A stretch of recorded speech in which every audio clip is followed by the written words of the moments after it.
Salut CrossFit Brest, on se retrouve aujourd'hui jeudi pour un nouveau home gym. Aujourd'hui ça va être un AMRAP de 20 minutes avec 3 mouvements à faire au poids du corps. Donc le WOD ça va être 20 shuttle run, donc ce sont des shuttle run de 10 mètres, donc un aller égale une répétition. Ensuite vous aurez 20 V-up à effectuer suivi de 20 push-ups, donc un maximum de tours à effectuer sur 20 minutes.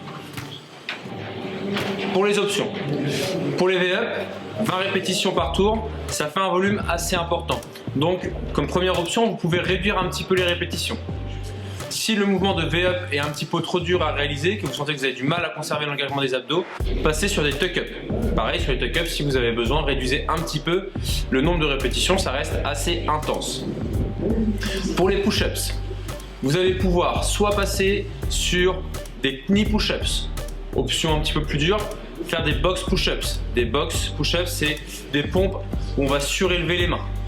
Ensuite, vous pouvez faire des excentriques push-ups, descendre tout doucement sur les pointes de pied. Une fois que la poitrine touche le sol, reposer les genoux au sol, remonter. Ou alors simplement garder les pompes en mouvement classique et réduire le nombre de répétitions. Pour la stratégie, attention aujourd'hui, 2 mouvements qui peuvent vous amener à bloquer rapidement, c'est-à-dire les V-up ou les push-ups. Il y a un bon volume dessus, c'est des mouvements où on peut vite congestionner, donc je vous conseille de breaker très tôt, dès le début en fait, de vous dire dans le 3e tour comment je vais pouvoir effectuer ces 20 répétitions par 3 séries, 4 séries. Ok, bon, je pense que je vais faire par 4 séries, ça voudra dire que dès le premier tour, je vais effectuer ça en 4 séries. C'est un conseil, après vous pouvez très bien partir sur une grosse série au départ et voir ce qui se passe ensuite, ça peut fonctionner aussi.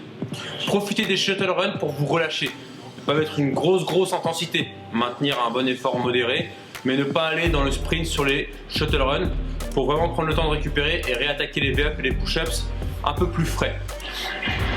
Pour le warm-up, vous allez avoir 2 parties. La première partie, vous allez courir sur des shuttle runs, 1 minute vraiment tranquillement. Ensuite, 1 minute, on va augmenter un petit peu l'intensité. Et la 3e minute, on va être sur une intensité modérée. Ne faites pas du rapide, vraiment modéré. En fait, la 3e minute, essayez de prendre le rythme que vous pensez prendre en haut, donc sous fatigue. Des pecs, des abdos, des épaules. Et voilà, comme si vous disiez, allez, il faut que je prenne un peu le temps de laisser récupérer tout ça. Donc, allure modérée, mais pas trop rapide pour pas que ce soit trop court, les shuttle runs.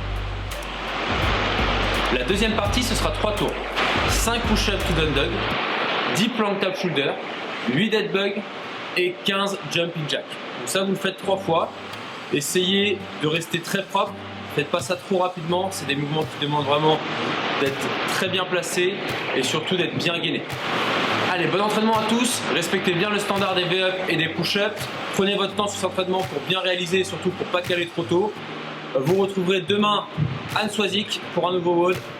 Bon entraînement tout le monde. À bientôt. Prenez soin de vous.